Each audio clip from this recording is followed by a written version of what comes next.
Chelsea Football Club are world champions, baby. World champions. Club World Cup winners. Just destroyed, dominated, obliviated PSG. Paris Saint-Germain, the supposed best team in the world, 3-0 on today, Sunday, July 13th. Welcome to the Always Bayern Chelsea show. This is a video episode. We're in the same location for this one, so the energy is going to be high. Obviously, Chelsea's high off that victory. Welcome to the show. Subscribe to the YouTube channel where we are pumping out content all the time. So let's lock in. Jim, what do you have to say? I mean, this is your squad, your boys, world champions. This is the best day of my career as a Chelsea fan. Up the Chelsea. London's blue forever. You can never say London is not blue after this one. Luis Enrique, fraud. Donnarumma, fraud. Hey, Noni Madueke, where you at, bud? Imagine leaving Chelsea and then a few days later they win a trophy to become the world champions. If guys don't want to lay bricks, they're not going to be part of your squad. Some quote like that I just butchered that Reece James reposted when guys like Mason Mount left. I'm just calling out all the haters because it feels so good to be the best team in the world. And I can say that right now. Whether it's true or not, Chelsea are the best team in the world right now. They just beat PSG, who were the champions of Europe.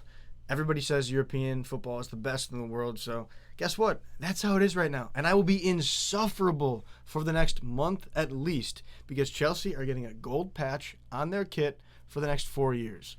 And that only means one thing, that you're the best team in the world. Yeah, well, you deserve it. I mean, Chelsea beat PSG, like you said, the reigning champions of Europe. They beat tons of Brazilian teams, some of the better teams in South America on the way to the final. Some of the better teams in the Americas in general. I mean, we won't go into a deep dive at how MLS fares versus some of these Brazilian and Argentinian teams, but Chelsea win the Club World Cup, and it's a big day for Chelsea fans. I got my Chelsea kit on as well. Jim and I were down at the pub down the street watching the match, and actually saving the pub really by logging into DAZN with our own accounts since they didn't even have it, even though they advertised the Club World Cup. So we really saved the pub. All the Chelsea fans there basically carried us out of the pub on their backs. I mean, what can you say? We saved the day, and rightfully so. I mean, we saw a domination, really an utter domination from the get-go. Chelsea just destroyed PSG. PSG hardly had the ball, it felt like, and they, had a couple of good attacks in that match. But, I mean, Chelsea was the better team through and through for that full 90 minutes. And that's the crazy thing about it, right? Because Chelsea go into this match as huge underdogs. Let's be honest. I talked about it all week long in multiple previews I posted. I predicted PSG to win. But on the way to the pub, the vibes were high because when you're an underdog, not only do you have nothing to lose, but you're going to play free. You're going to play with energy. You're going to have fun no matter what because really, it's a win-win scenario. You either win against the best team in the world or you go out having played your best, having fun, and if you lose, nobody's going to look at you different. And that's why heading in, as I said, the vibes were high. I was just feeling it. The energy was good. It felt like Maresca had a good plan coming in. His quotes were tremendous coming in.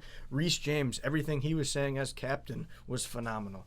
Chalobah had some quotes. Colwill, Palmer, all these guys, you could tell they're young. They just don't really give a fuck, for lack of a better phrase. And that's what I think was best about this Chelsea team coming in. And you said it best. They dominated. The way they set the tone early was so insane. I don't think any pundit could have predicted that. Any expert, anybody could have predicted that. Maybe except Enzo Maresca and the Chelsea players. No, I agree with what you said. I mean, one, this was a different PSG team that faced off against Bayern Munich. I'll just say that. Maybe I'll talk a little bit more about that later, but the main thing I wanted to say to start right now is who is the man in an Enzo Maresca suit on the sidelines coaching Chelsea FC? Because this Chelsea team throughout the Club World Cup, and I get it, it's a different style of play when you're playing these Brazilian teams. It's a different style of play. Even when you're playing a team that presses hard like PSG, although they didn't really press hard today. My point is, this Chelsea team and their style of play in the Club World Cup, even with the interviews that Enzo Maresca has given throughout this Club World Cup, it's like he's a different man. He's coaching them and letting them play with so much freedom, like a young team should, with a chip on their shoulders, but also with the underdog mentality. And that's how Chelsea needs to be playing. And that's how they played throughout this whole Club World Cup. So I really hope that continues on into the Premier League. And I get it, the style of play is different in England, but yeah, I mean, Enzo Maresca, for all the things that I have to say about him in terms of what he says to the media, in terms of how he sets up this team, he did it all right in the Club World Cup. There's no denying that. He pressed all the right buttons. I mean, even this lineup, you had a guy like Gusto at right back and you had James in the midfield, where I would have rather seen James at right back and Gusto riding the pine. Gusto had a great match in this one, I thought. So just really, Enzo Maresca pressed all the right buttons and did all the right stuff in this tournament. And I hope that the expectations, while they will be higher for Chelsea next season, I hope that they still play with this freedom and this fluidity that you saw in the Club World Cup. Huge, huge, huge props to Enzo Maresca. In his first season as Chelsea manager, to win 2 trophies, qualify for Champions League, make his team become the world champions, the best team in the world. I'm going to keep saying that. Chelsea are the best team in the world. It's just going to happen. But for Enzo Maresca to do that, I mean, are you kidding me? It's just unreal. It's just unreal. And yeah, I agree. His lineup, I didn't necessarily love it because I'm not the biggest Gusto fan in the world. You know, if you listen to this podcast, you know that. You know that I would want Gusto riding the pine basically at all times. And suddenly he becomes a key reason for the success. You know, the plan that Maresca had in this match, it was the plan I think he wanted in the Flamengo match. And I think the red card and some of those things that happened in that match maybe just kind of took the train off the tracks on that one. So maybe we couldn't see what he really wanted, but it worked out today against PSG. They had no answers for what Chelsea was giving, especially when Sanchez was playing the way he was. But, man, just credit to Enzo Maresca for sticking to his guns, trying new things in this tournament, using different players, Joao Pedro's of the world. Every button he was pressing, besides that Flamengo match, and again, kind of wasn't his fault. Every button he was pressing was the correct option. Yeah, I mean, in this match, we already talked about Sanchez a little bit. I was tweeting about Sanchez man of the match. You know, I like to poke a little bit of fun because I know about how much hate Sanchez got all season on Twitter from the Chelsea accounts that we follow. But in all seriousness, Robert Sanchez played an outstanding match. I mean, to hold PSG to 0 goals, a clean sheet against, again, PSG, the best team in the world up until this match, you could say. 4 goals against Real Madrid, 2 goals against Bayern Munich, although, you know, a garbage time goal in there, right? But regardless, PSG, 5 goals against Inter Milan. I mean, PSG is a high-flying attacking machine. Robert Sanchez holding a clean sheet in this one. You have to give the man of the match to Cole Palmer just because Palmer played outstanding. 2 goals, 1 assist, I believe. But Sanchez, I mean, he's up there. He's Robin of the match, second best man of the match, I would say. But yeah, I mean, I don't know if this is a coincidence or not, but in my mind, I see Joao Pedro being a huge key to unlock this attack. The way that he plays so fluidly, I think it allows Palmer to be more fluid. And Palmer, I mean, I guess he's technically a right winger in this match, but really played centrally so often. I mean, you see Palmer, some of those, at least one of the goals he scored and one of the goals that he narrowly missed was Palmer from that right side, similar to Michael Olise on Bayern, cutting in with that left foot and just banging a shot in, right outside the box, centrally. Palmer needs the freedom to drift centrally. He needs the space that, for some reason, PSG gave him in this match. I mean, I don't know what PSG's plan was there, but to give Palmer that amount of space, a guy that's as special as Cole Palmer is going to bury those shots 9 times out of 10. I think we saw the one miss early in this match that he'll have, but they continued to give him that space, and then he just made him pay. I mean, he buried PSG. He dug the grave and stomped on it and danced on it with those goals. So, again, I don't know what PSG was doing, but just special shots from Cole Palmer. No keeper in the world is saving those shots. Yeah, we've seen that Cole Palmer is one of the best players in the world. He shows up in big moments, and he's at his best when Maresca gives him the freedom to do what he wants. We saw that in the Conference League final. Once he got more freedom, it unlocks everything for the team, and he can provide assists, goals, whatever he wants, whether he's on the right, whether he's on the left, playing centrally, playing up top, deep. Palmer can do anything he wants and be special.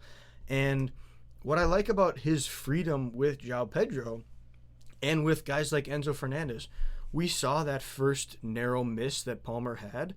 That's the type of setup that can unlock against low blocks. When you have Enzo Fernandez in tight spaces, playing a ball into Pedro, flicks it back heel to Palmer, and he misses a shot that he'd tell you he should bury, but a beautiful play that was only foreshadowing what would come later. And that's what excites me going forward into the Premier League season with Joao Pedro, Palmer, Fernandez, Neto, all these guys up top. And then later, we just see the inevitable. Sanchez, who was great on the day with some long passes, plays one deep to Gusto, gets a shot blocked, but then smartly gives it out to Palmer, who buries the goal. Donnarumma can't quite get it. And then we see just a bit later, Chelsea win the ball back. Didn't have a lot of possession. It seemed like they had a lot of possession in that first half. They had 30%, which I'm shocked to see. Oh, I would have told you 55. They were just so dominant when they had the ball, and PSG were doing nothing. But Colwill plays a nice deep ball after winning it back quickly. Palmer, dominated PSG on this play. Made him look silly. When he gets the ball, I thought, remember I had told you multiple times. It looks like he was passing. I thought he passed it and it got deflected off Gusto or something. It was just a fake pass, wrecks Vitinha, and then all of a sudden opens up like the most space in the world possible. Yeah. Yards of space, and buries his second goal.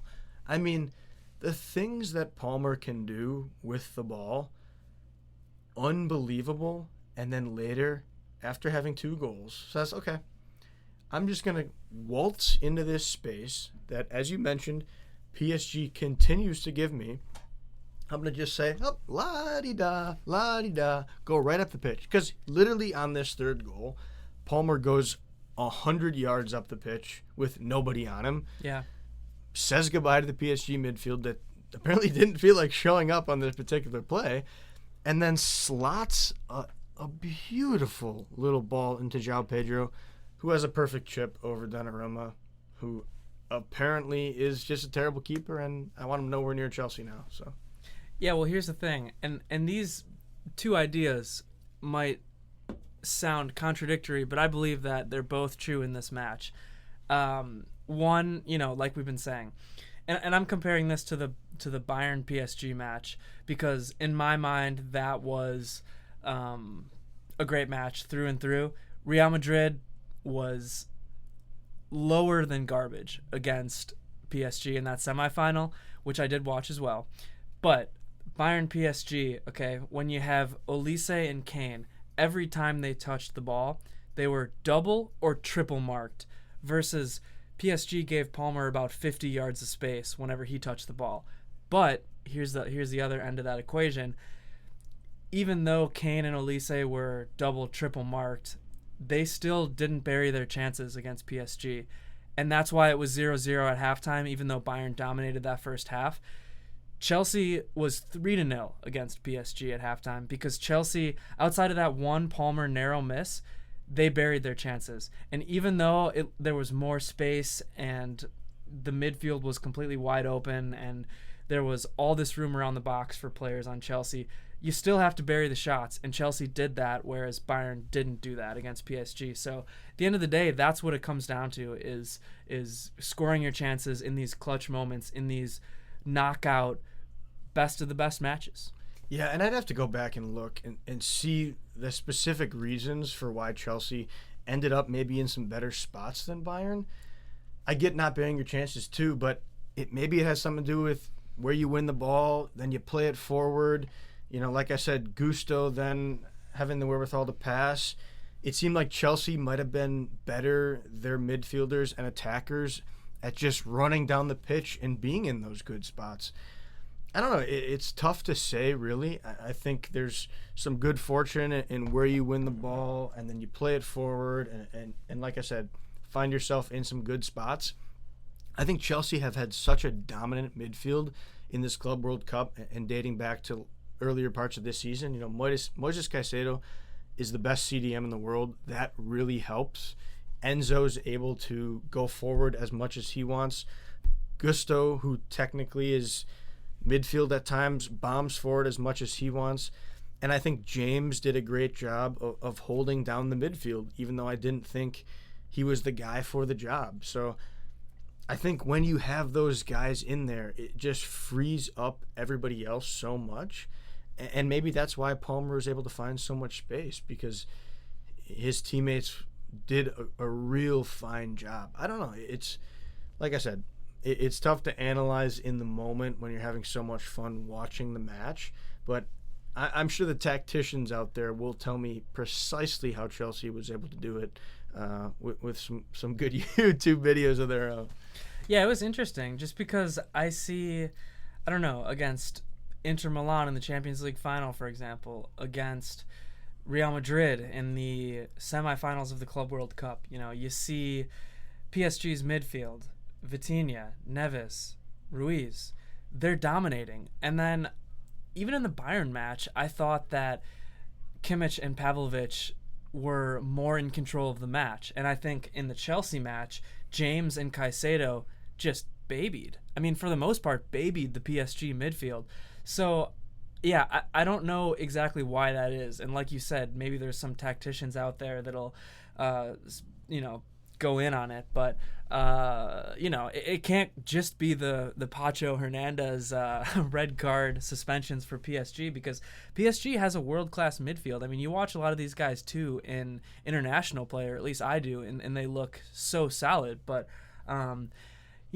more so in this Chelsea match, I thought James and Caicedo were really controlling the game. In the Bayern match, it was a little different because you had Kimmich, for example, who had to do a lot of the defending because Bayern's line is so high. So Kimmich was kind of in a tough spot of I thought Kimmich and Pavlovic, again, had a good match against PSG, but the way that James is able to control a match is, again, obviously, Palmer was the man of the match in this one. Sanchez was up there. I thought Gusto did great too. But I always say that James is Chelsea's most important player. And to me, he still continues to show his value in matches like this. And I think he's really becoming a true leader. I think you hear what he's saying, what everybody says about him, how much everybody loves him as a person and a player and a captain. I just think that mentality is why Chelsea won this match. And whatever it is that made PSG not dominate as much, Chelsea in that first 10 minutes, as Enzo Maresca said, and as we could see watching the match, just went out there and set the tone the way they wanted to. And when you're in a major final and you go out there and do that, that is so huge, because you're stepping into that match and just saying, we belong, we're better, and we're going to show it. And that's literally what they did. I mean, I was obviously nervous the entire match, even up 3-0 at half. But at the same time, that first 10 minutes, I was like, holy shit, Chelsea are going to do the damn thing. And sure, there's that little part in the back of my mind that's like, man, this sucks. Like, we dominate the first 10 minutes and didn't score. Like, that kind of worries me. But then Chelsea just went out and said, don't worry about it, Jim, because we have your back. As players, we got the fans back, and that's what's so huge to me, is that they showed they can compete with the best in the world, and I was worried. I was really worried going into Champions League football, thinking Chelsea got top 4, they won the Conference League, but are they really ready for that next step? You can say whatever the hell you want about this tournament, but Chelsea are there. They're the best team in the world right now. And I'm just so excited for what this can bring.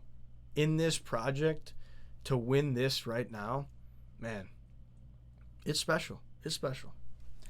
Yeah, I mean, whatever you think about the Club World Cup, Enzo Maresca won a double in his first season as Chelsea football head coach. I don't think anybody had that on their bingo cards. And I mean, everybody underestimated Chelsea in this one. PSG clearly underestimated Chelsea in this one. I think everybody with a brain, no offense to Chelsea, would have predicted PSG to win this one. We both did. And here, by the way, I mentioned this. I don't know if I probably can't really see this on camera. I'll have to splice this in here with the power of editing. I'm giving myself some more work, but I was gonna post this before the match, but maybe a good thing I didn't. We got the text messages here screenshotted that I sent to Jim, correctly predicting the Club World Cup to a T. Outside of, I have PSG beating Chelsea in the final, and then I also had City going to the semifinal, losing to Chelsea. So those were my only incorrect predictions. But I think that I really think that PSG just underestimated Chelsea. I don't think they came out of the gate as hot, like you said, that first 10 minutes. I mean, and again, I'm going to keep bringing it back to the Bayern match because I obviously watched that one super closely. PSG was a pressing machine in that match. They basically said, Chelsea, here, have the ball. And then we're going to try to counterattack. And obviously PSG is still a deadly counterattacking team, but that seemed like their strategy. It seemed like just let Chelsea have the ball for a bit and try to go off the counter. Whereas like they just weren't in that mode of like press, which is when they're honestly probably at their best. I mean, yes and no, because they still had 70% possession. And they were pressuring Sanchez. I mean, he had to bomb balls deep. I don't know. I don't know if they underestimated Chelsea.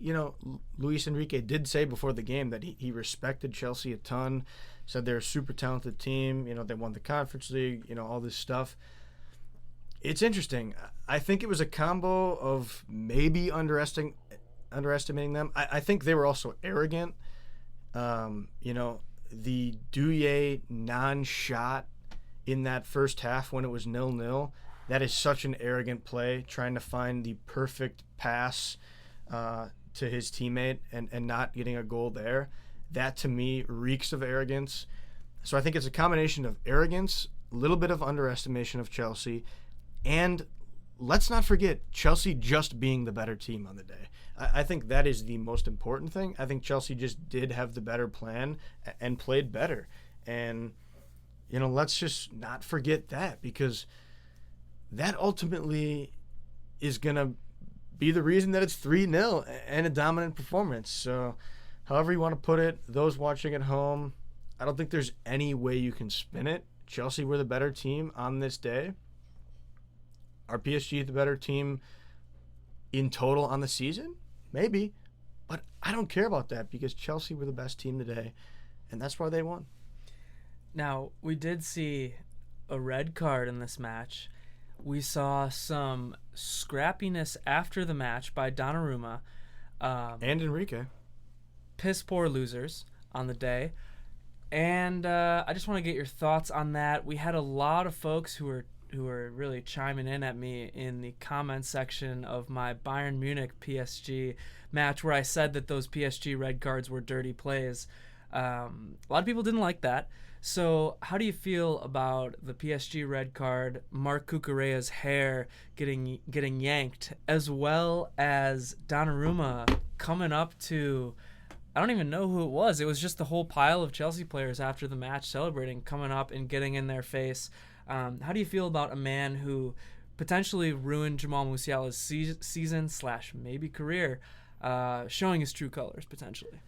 Yeah, Donnarumma, there's no better word to describe him than just bitch. I mean, he was Chelsea's bitch today, and after the match acted like a little loser. I mean, a tiny, tiny man with no stones, and I completely lost all respect for him because when you get dominated like that and then need to do some of those petty things after the match, you're just a sore loser.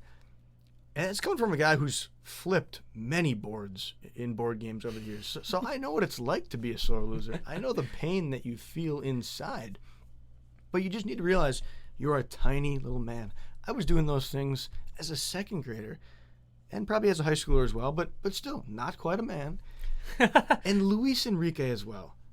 To try to throw hands at Joao Pedro, whatever Pedro said, maybe it was serious, maybe not. Probably not. Probably just literally celebrating in his face.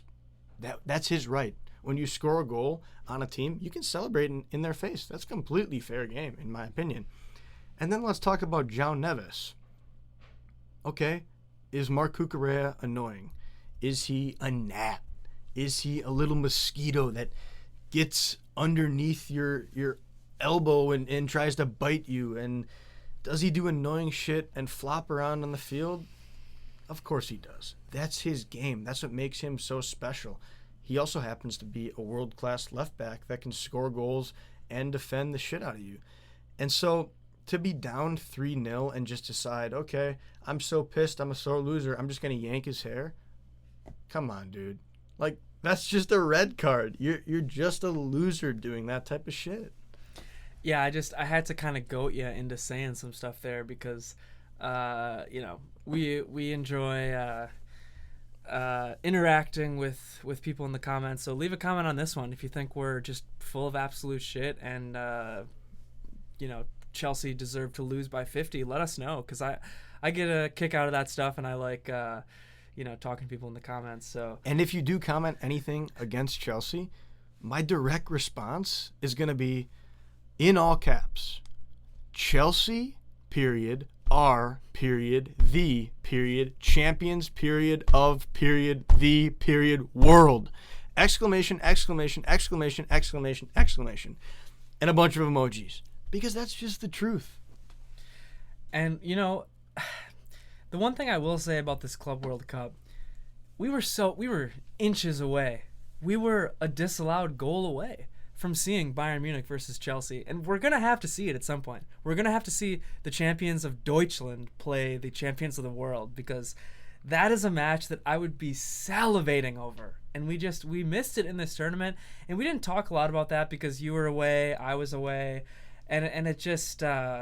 it's a bummer. But now the Club World Cup is over, and Chelsea are the champions of the world. Bayern are... reloading, I would say, not rebuilding, but reloading and getting ready for another season. Chelsea now, after this incredible run of play, they're going to have to be consistent for a whole season. The expectations are going to be higher. Again, great tournament by Chelsea. I'm not taking that away from them, but they're going to just have to be consistent for a season. And we're going to need to see it in the Champions League as well as the Premier League. I'm not saying they're going to have to win both of those competitions, but they're going to have to put up a solid season in both of those competitions in order to be really in that upper echelon of teams, of conversations, of you name it. So I'm excited. Chelsea now has more of a target on their back than they did before, but that's what you want as a fan. I know it sucks, but... Bayern is the best team in Germany. Every team goes up against Bayern, and they want to slay the giants. And that's ultimately what you want as a fan of this sport, because it means you're the best in the game. You want the chatter from fans. You want the whatever. You want the discourse. You want the hate. You want it all, because that means that you're the best of the best. And now it's time for Chelsea to go forth and conquer. Trust me, I want all the smoke. I want to be the best in everything. I want to be the best in England. I want to be the best in Europe. I want to be the best in the world. I am the best in the world. Me personally. I knew it. I knew you were going to say that. I could have said it along with you. I mean, truly though, I have not had any of this as a Chelsea fan yet. We've kind of noted our journey as football fans. It's only been a few years now, and I've gone from 12th to 6th to 4th in the Premier League, and now I'm just starting to get my first trophies as a Chelsea fan. And I do say mine because we as Chelsea fans are proud. We love our team. We love our boys in blue, and that's just the way fandom is. It's the most beautiful thing about sports. It feels amazing, And so I want that. I relish being just a great team. It's going to be so different now this year, but it's going to be awesome. You have that target on your back, as you said. So it's going to be special. I welcome a matchup against Bayern. Champions League football is going to be insane this year, man. I'm just so excited. And I'll tell you what, if Bayern and Chelsea do play in the Champions League, I'll make a statement right now.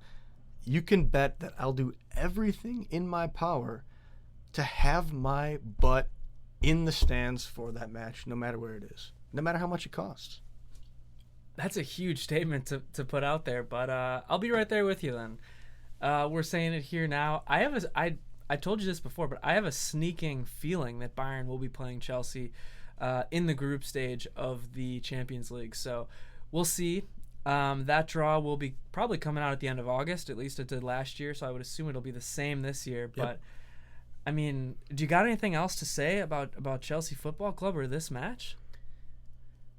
A little bit sentimental note, but I'm just so happy for Reece James. I think it's well overdue that I get a Reece James kit. My birth name is James, and I think it'd be special to have on a kit. I'm going to have to wait until we get not only a gold badge for this trophy, but front of kit sponsor. I got to imagine every single company out there wants Chelsea. Auto Glass will be the first ones lining up. I mean, let's be honest. Champions of the world, what more could you want if you're a sponsor? But really, I'm so happy for Reece James. He's been written off so many times, rightfully so at times, for being injured and having all these things going on. But people wanted him to be sold. Rumors he was going to go to Real Madrid, which he constantly denied. But you couldn't have really a better guy at the front leading your squad. So shout out to Reece James, the Chelsea boy. Yeah, James is my favorite Chelsea player and one of the few guys who just you gotta like him no matter what team you're a fan of, what team you support. I feel like you have to like Reece James.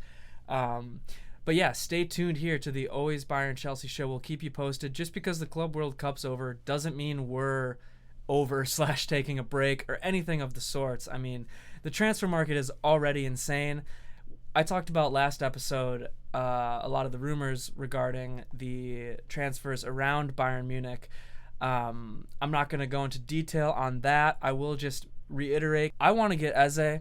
I'd love to get Rodrigo as well for a left wing situation there. I think Bayern needs to go out and get Waldemata now, although if Stuttgart's going to be sticklers about it, maybe you go for someone else like an Nkunku if he's real cheap. Maybe you go for a Xavi Simons, who I didn't talk about last week, but that guy can play left wing or the 10 centrally. I think he's better centrally, so he's not on the top of my list. I don't think he's a true left winger. I don't think he plays left wing like Bayern needs or wants or company needs or wants.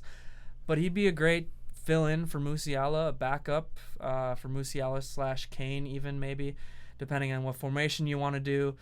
I've heard he's got some attitude issues. Don't know if that's true, but that is one of the reasons, I guess, why Bayern hasn't been all in on the guy. But regardless, there's so many names. You still see Leao, you still see Diaz and Gakpo and all these guys. Bayern's not going to get Barcola or Williams. Don't know why they wasted so much time on those guys. But there's a lot of names out there, and a lot's going to be happening. So that's a long-winded way of saying stick with us, because there's going to be a lot of stuff coming forward.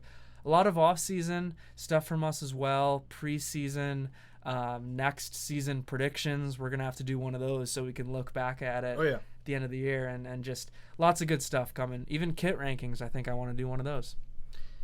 Yeah, only response I have to that is Nkunku's price just went up $10 million. The guy's a world champion. He didn't really play today. He played a little bit. Still a world champion. Yeah, well, we might be forced into taking him off your hands, so we will see. And again, this is a video episode, so go ahead, please subscribe to that YouTube channel. Comment below what you think about what we're saying. Are we arrogant pricks, or are we dead on the money with our analysis? You let us know, because either way, there's more to come, and it's going to be special. It's going to be so special. Can't wait for the year. That's where I think I'll leave it. I'll go ahead and sign off with the Mia San Mia. Up the Chelsea, champions of the world.